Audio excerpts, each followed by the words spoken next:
Hai teman-teman semua, perkenalkan nama saya Nimariki Sasmita. Saya merupakan mahasiswi program studi pendidikan bahasa Inggris Fakultas Ilmu Budaya Universitas Brawijaya. Pada kesempatan kali ini, saya akan mempresentasikan sebuah artikel ilmiah dengan judul Pengaruh Sistem Pembelajaran Online Terhadap Keaktifan Siswa dalam Mengeluarkan Pendapat. Nah, dalam artikel ilmiah ini ada beberapa bab. Yang pertama ada abstrak, kata kunci, pendahuluan, kajian pustaka, metode penelitian, hasil dan pembahasan, penutup, daftar pustaka, dan juga ada lampiran. Adapun kata kunci dari artikel ilmiah ini yaitu pengaruh sistem pembelajaran online dan keaktifan siswa berpendapat. Dan selanjutnya saya akan menjelaskan latar belakang dari penelitian ini. Salah satu kebutuhan hidup manusia yang penting dan terus berkembang seiring dengan perkembangan zaman adalah pendidikan. Dalam dunia pendidikan sendiri, ada yang disebut dengan sistem pembelajaran. Apa itu sistem pembelajaran? Sistem pembelajaran merupakan cara-cara untuk mencapai hasil belajar yang maksimal dari peserta didik. Semakin hari, sistem pembelajaran pun semakin berkembang. Nah, pada masa karantina seperti sekarang ini, sistem pembelajaran yang sering dan dominan digunakan adalah sistem pembelajaran online. Apa itu sistem pembelajaran online? Sistem pembelajaran online adalah sistem pembelajaran yang memanfaatkan konten dan alat digital. Nah, sistem pembelajaran online juga memungkinkan adanya interaksi antara guru dan siswa dalam jarak yang jauh secara online dan real time atau saat itu juga. Nah, keaktifan siswa dalam mengeluarkan pendapat merupakan salah satu indikasi bahwa sistem pembelajaran tersebut tepat digunakan. Namun seperti yang kita tahu, di Indonesia masih banyak siswa bahkan mahasiswa yang merasa malas dan kurang percaya diri dalam mengeluarkan pendapat mereka. Padahal aktif dalam berpendapat memiliki banyak sekali manfaat, antara lain dapat merangsang mengembangkan bakat yang dimiliki, lalu meningkatkan kemampuan untuk berpikir kritis, serta dapat memecahkan berbagai masalah dalam proses pembelajaran. Tujuan dari artikel ilmiah ini adalah untuk membahas bagaimana pengaruh dari sistem pembelajaran online terhadap keaktifan siswa dalam berpendapat. Apakah efektif dalam meningkatkan keaktifan siswa dalam berpendapat atau malah sebaliknya? Lalu ada manfaat dari penelitian ini, yaitu yang pertama bagi masyarakat luas, memberikan informasi mengenai seberapa efektifnya sistem pembelajaran online terhadap perkembangan siswa dalam mengeluarkan pendapat serta ide mereka. Lalu manfaat bagi mahasiswa dan pihak-pihak yang bergerak dalam bidang pendidikan, yaitu sebagai sarana pembelajaran mengenai sistem pembelajaran yang efektif dan tepat. Selanjutnya saya akan membahas tentang kajian pustaka. Yang pertama, pengertian sistem pembelajaran. Kata sistem dalam KBBI memiliki arti perangkat unsur yang secara teratur saling berkaitan sehingga membentuk suatu totalitas. Sedangkan kata pembelajaran dalam Kamus Besar Bahasa Indonesia berarti proses, cara, perbuatan menjadikan orang atau makhluk hidup belajar. Jadi dapat disimpulkan bahwa sistem pembelajaran memiliki arti sebagai perangkat unsur yang disusun secara terorganisir, disengaja, dikendalikan, serta memiliki fungsi sebagai sebuah proses untuk mencapai tujuan awal, yaitu membuat orang atau makhluk hidup belajar. Selanjutnya, saya akan menjelaskan tentang pengertian sistem pembelajaran online. Seiring dengan perkembangan ilmu pengetahuan dan teknologi saat ini, sangat memungkinkan proses belajar mengajar dilaksanakan tidak hanya melalui pembelajaran konvensional saja, namun juga dengan sistem pembelajaran online. Di mana sistem pembelajaran online ini merupakan sistem belajar mengajar yang memanfaatkan penggunaan alat dan konten digital. Sistem pembelajaran ini dapat diakses melalui internet dan jaringan atau dilaksanakan secara online. Sistem pembelajaran online ini memungkinkan adanya interaksi antara guru dan murid dalam jarak yang jauh di waktu yang bersamaan. Artinya guru dan siswa tidak berada dalam satu ruangan kelas yang sama seperti biasanya, tetapi guru mengajar di depan sebuah komputer atau gadget, lalu para siswa juga mengikuti pelajaran tersebut melalui komputer atau gadget yang ada di waktu yang bersamaan namun di tempat yang berbeda. Seperti itu. Lalu pengajar juga tetap dapat memberikan materi, tugas, ulangan, bahkan ujian akhir semester melalui sistem pembelajaran ini. Tak hanya itu, pengajar dapat membuat forum diskusi, memberikan nilai, dan memberikan pengumuman kepada siswanya. Sistem pembelajaran ini diakses dan dilaksanakan melalui berbagai media, contohnya saja melalui Google Classroom, melalui Google Meet, atau melalui aplikasi bertatap muka seperti Zoom, Skype, dan aplikasi yang bergerak dalam bidang pendidikan seperti Edmodo, Ruang Guru, dan masih banyak lagi. Nah, ditunjang juga dengan berbagai website yang menyediakan bermacam-macam materi yang dibutuhkan, serta video-video yang ada di dalam YouTube yang juga menyediakan berbagai jenis video pembelajaran. Selanjutnya saya akan menjelaskan mengenai kelebihan dan kekurangan sistem pembelajaran online. Pada setiap sistem pembelajaran pastinya memiliki kelebihan dan kekurangannya masing-masing. Salah satu kelebihan dari sistem pembelajaran online adalah memiliki fleksibilitas yang tinggi. Di mana fleksibel di sini berarti pengajar maupun siswa tetap dapat mengikuti proses belajar mengajar tanpa dibatasi jarak, tempat, dan waktu.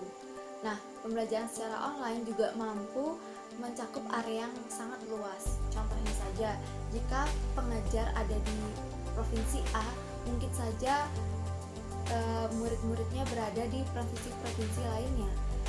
Nah, lalu selain itu, siswa juga dapat mengunduh dan menyimpan materi yang diberikan oleh pengajar sehingga dapat mempelajarinya kembali dimanapun dan kapanpun. Selain itu, pengajar maupun siswa dapat berdiskusi secara online melalui internet yang bisa diikuti oleh banyak sekali peserta sehingga menambah ilmu pengetahuan dan wawasan lebih luas.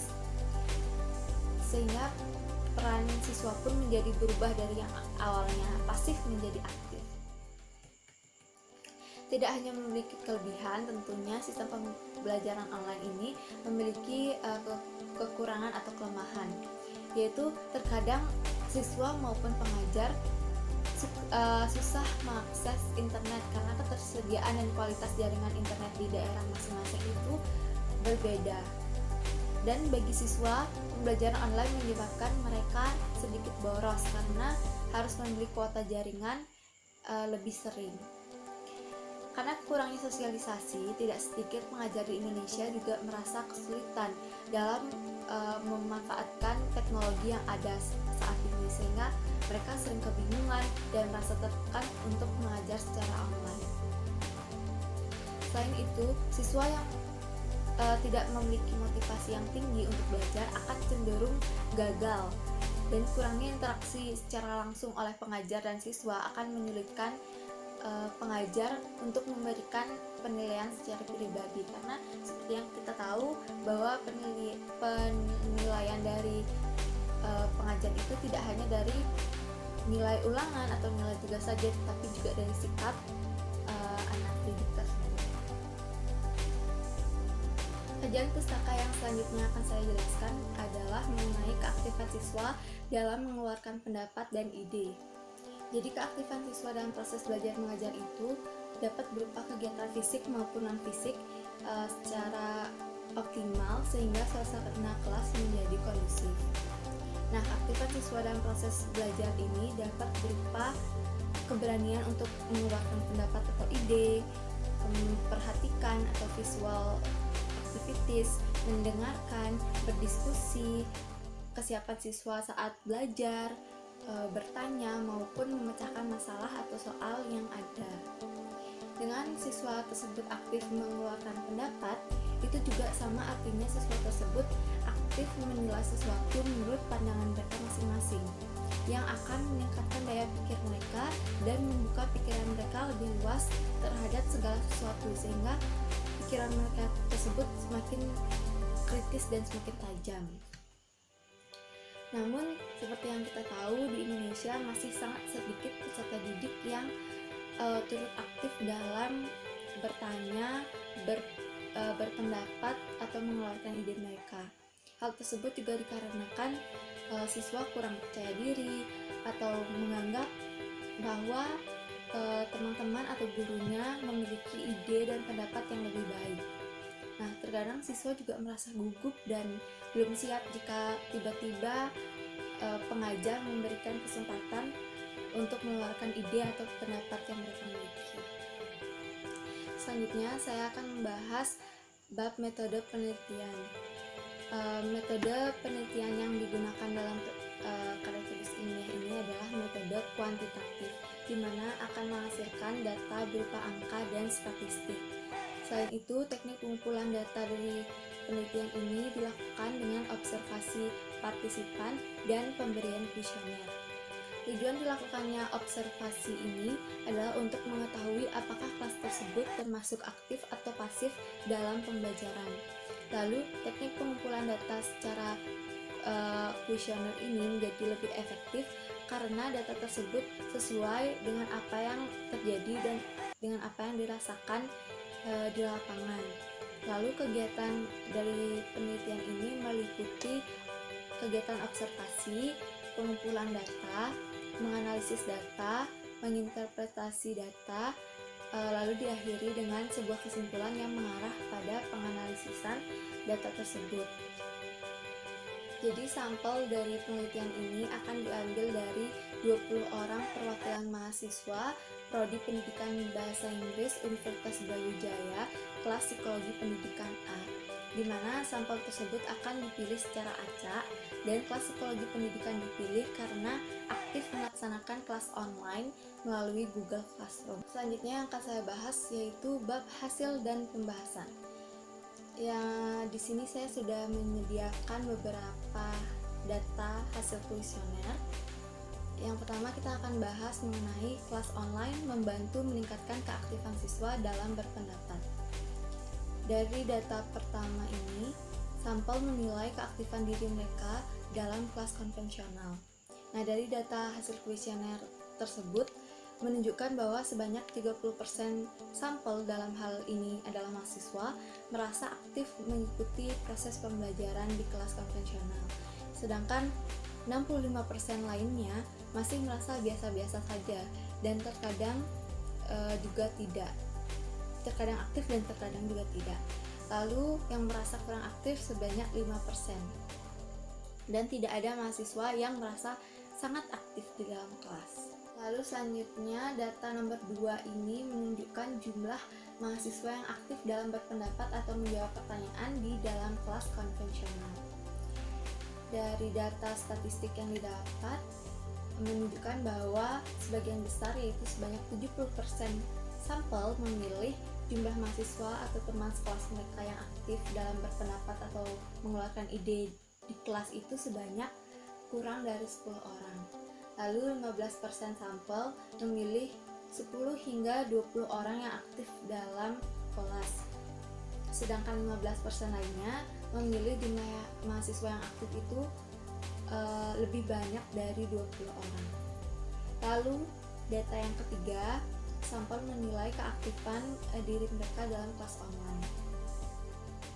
Nah, di sini terlihat ada kenaikan keaktifan siswa ya. Dari data di atas menyatakan 20% sampel atau mahasiswa merasa sangat aktif dalam berpendapat dan mengeluarkan ide saat mereka mengikuti kelas online. Sedangkan 40% lainnya menyatakan dirinya aktif, 30% cukup aktif, dan hanya 10% yang masih merasa dirinya kurang aktif. Lalu data selanjutnya yaitu data 4 menunjukkan jumlah mahasiswa yang aktif dalam berpendapat atau mengeluarkan ide mereka saat kelas online. Di sini dilihat bahwa sebanyak 80% sampel, yaitu mahasiswa, memilih perkiraan jumlah mahasiswa yang aktif dalam kelas online itu lebih dari 20 orang. Sedangkan 5% sampel memilih jumlah mahasiswa yang aktif di kelas online sebanyak 10 hingga 20 orang, dan 15% lainnya merasa jumlah siswa yang aktif di kelas online dan kelas konvensional itu sama, yaitu kurang dari 10 orang. Nah, dari data di atas dapat disimpulkan bahwa sebagian besar sampel merasa bahwa mahasiswa yang aktif berpendapat di kelas mengalami kenaikan, di mana sebelumnya hanya berjumlah kurang dari 10 orang, saat kelas konvensional meningkat menjadi lebih dari 20 orang saat kelas online. Lalu selanjutnya kita akan bahas tentang efektivitas sistem pembelajaran online terhadap keaktifan siswa dalam berpendapat dan mengeluarkan ide. Nah, dalam hal ini seperti data nomor 6 tentang kelas online seperti melalui Google Classroom efektif dalam meningkatkan keaktifan siswa dalam berpendapat atau menjawab pertanyaan. Nah, dari data ini menyatakan bahwa 95% sampel setuju dengan pernyataan tersebut, bahwa sistem pembelajaran online yang diwujudkan dengan kelas online, di mana kelas tersebut salah satunya dilaksanakan melalui media Google Classroom, efektif meningkatkan keaktifan siswa atau mahasiswa dalam mengeluarkan pendapat dan ide mereka. Nah, dari data-data tersebut dapat kita simpulkan bahwa saat proses pembelajaran di kelas konvensional, sebagian kecil mahasiswa merasa aktif berpendapat, sedangkan sebagian besar mahasiswa masih merasa biasa-biasa saja, dan jumlah yang aktif kurang dari 10 orang. Lalu saat proses pembelajaran di kelas online, sebagian besar mahasiswa merasa cukup aktif hingga sangat aktif berpendapat di dalam kelas, sedangkan jumlah mahasiswa yang aktif antara 10 hingga lebih dari 20 orang. Lalu sebagian besar mahasiswa juga merasa kelas online dalam sistem pembelajaran online ini seperti dilaksanakan melalui Google Classroom membantu mereka untuk aktif dalam berpendapat, menyuarakan ide, dan menjawab pertanyaan. Dan sebagian besar mahasiswa juga setuju bahwa kelas online seperti melalui Google Classroom efektif dalam meningkatkan keaktifan siswa dalam berpendapat dan menjawab pertanyaan. Sebagai penutup presentasi saya kali ini, saya sebagai penulis artikel ilmiah ini ingin memberikan sedikit saran kepada masyarakat secara luas, khususnya kepada lembaga-lembaga maupun pihak-pihak yang bergerak dalam bidang pendidikan, terlebih lagi kepada pemerintah untuk segera mengembangkan sistem pembelajaran online ini dan mendukung sistem pembelajaran online sehingga nantinya dapat terlaksana dengan baik dan tepat. Baik, sekian dari presentasi saya. Terima kasih banyak telah menonton video ini. Jangan lupa di like ya. Terima kasih.